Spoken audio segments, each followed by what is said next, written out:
Olá, tudo bom? Hoje nós vamos falar mais uma vez sobre artigo científico e algumas coisas que vocês precisam saber, o que você precisa saber.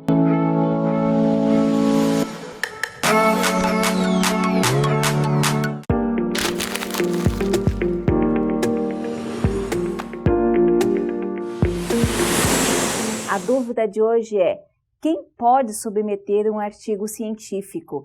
Quais são as variações que eu devo pensar ou considerar aí na hora de submeter o meu artigo científico? Bom, para a revista Núcleo do Conhecimento, não existe titulação na hora de recepcionar um artigo.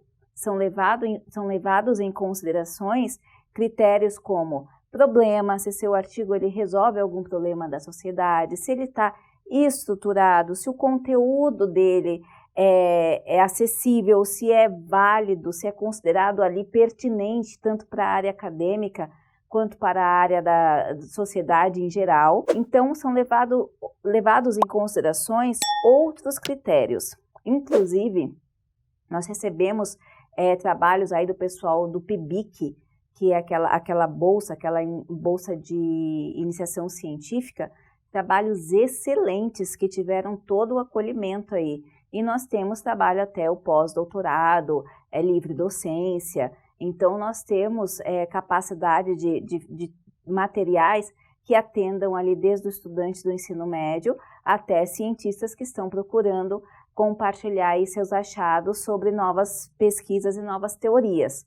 Então, na nossa revista não existe essa questão da titulação. No entanto, existem algumas revistas no Brasil, na verdade eu estimo aí que em torno de 75% a 80%, que um dos critérios de avaliação para o aceite é a titulação do autor, se ele é mestre ou se ele é doutor, porque a revista ela tem um objetivo muito específico na divulgação do conhecimento científico ou da consideração do conhecimento científico válido. É claro que para a gente que recepciona artigo, existe uma diferença. Se eu pego um artigo de um doutor, eu tenho uma outra linguagem, uma outra maturidade e, consequentemente, um outro público para esse artigo. Agora, se eu pego um artigo do estudante ali de ensino médio, que está publicando ali junto com o seu professor, eu tenho um outro tipo de linguagem, um outro tipo de maturidade e também tenho um outro público para esse material. Por isso que na Núcleo a gente não difere, mas é bem importante e pertinente essa pergunta para que você saiba que é necessário você olhar, você verificar. Tem muitas revistas que não expõem isso na capa, não falam sobre a titulação. Mas se você baixar os artigos e perceber que todos eles são mestres ou são só doutores, aí você tem que pensar duas vezes porque esse artigo ele pode ser rechaçado na hora, certo? Outra questão que a gente vai colocar aqui de dúvidas, né? Precisa ter o orientador para você mandar um artigo científico?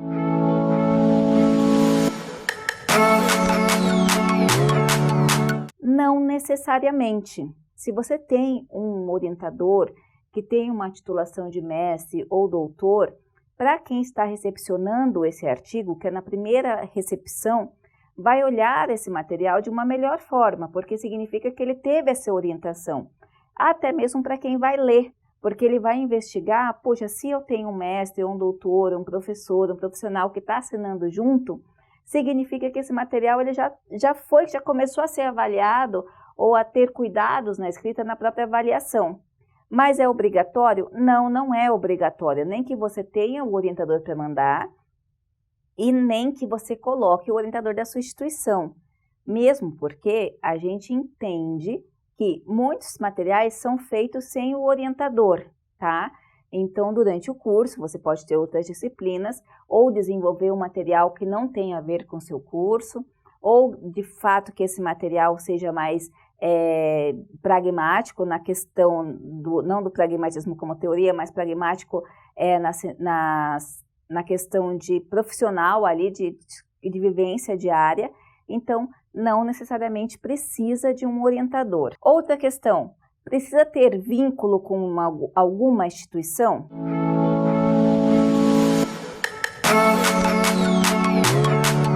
Não, também não precisa. Nós temos excelentes materiais de profissionais que estão atuando, colocando relatos de experiência, fazendo excelentes revisões teóricas, revisões integrativas, ou mesmo aplicando alguma pesquisa ali, respeitando todos os cuidados metodológicos, mas que não fazem mais parte de alguma instituição. Então, na Núcleo, tá? Esse tudo que eu estou falando aqui é na revista científica Núcleo do Conhecimento. Na nossa revista não é critério que você esteja vinculado. Porém, existem revistas que pedem que você esteja vinculado a alguma instituição. E aí você tem que ver qual é a revista que você está encaminhando e quais são os critérios que ela avalia. Não existe uma regra específica para todas as revistas.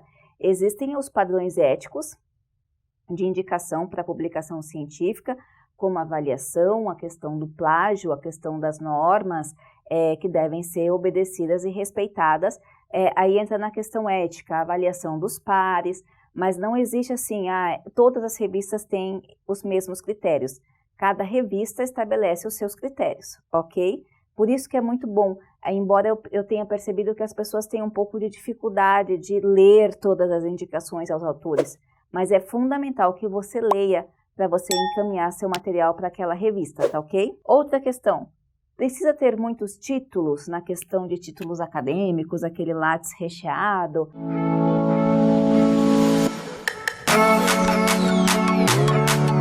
Não, não precisa. Precisa que o seu material seja um material que ele vá servir de alguma forma, que ele resolva um problema. E essa questão do problema eu tenho enfatizado bem, porque todo material científico ele deve primar por essa intuição ou por essa querência de resolver ali um problema ou auxiliar a resolver um problema, uma questão da sociedade ou de um campo científico específico. Então, não é o título que vai fazer o seu material ser aprovado. Você pode ter muitos e pode fazer um material muito ruim e pode não ter nenhum e fazer um material muito bom e muito relevante. É isso que é levado em consideração. Mais uma vez eu falo, na Núcleo do Conhecimento, tá, gente? Tem revistas que só aceitam artigos de titulações específicas. Eu já vi revistas, inclusive, que só aceitam artigos de doutor. E já vi revista que o primeiro nome tem que ser de um doutor. Depois pode até colocar os dos alunos, mas o primeiro tem que ser de um doutor. Então, mais uma vez, isso vai tudo de encontro com a revista. Quantas páginas deve ter?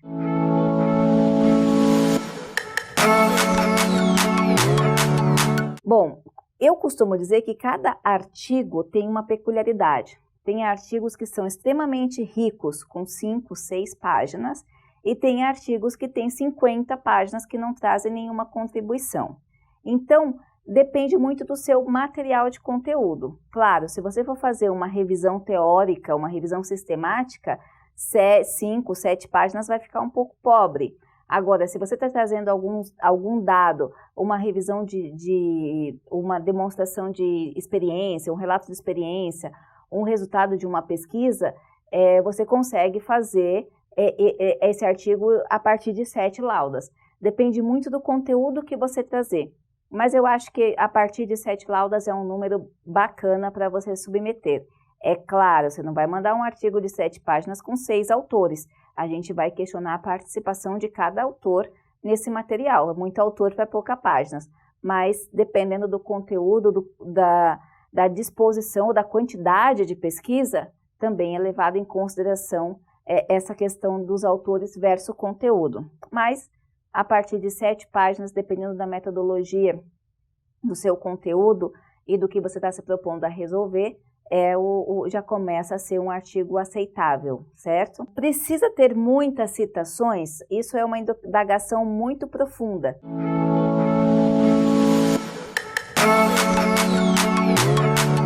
E aí eu vou falar, depende de quantas páginas, depende da revisão.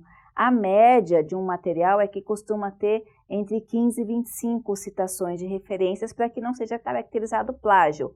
Agora, se você está demonstrando uma teoria, se você está aplicando um estudo, eu já vi alguns materiais que até com 7, 8, 10 referências a gente consegue considerar pelo conteúdo que ele está trazendo. Mas na média ali de 15 a 25 referências está um número legal, um número ali médio para que seja considerado aceitável um material, tá ok? um ou dois ou três materiais, se você fizer uma revisão, vai dar plágio e aí é uma ideia que não é sua e fica difícil de você sustentar. Então, a gente pede essa média aí, dependendo do material. Citações diretas, tá? O que é citação direta? A citação direta é aquela que você tira ipsis literis, é aquela que você tira igualzinho do material. Aí a pessoa pergunta, mas quanto eu posso mandar?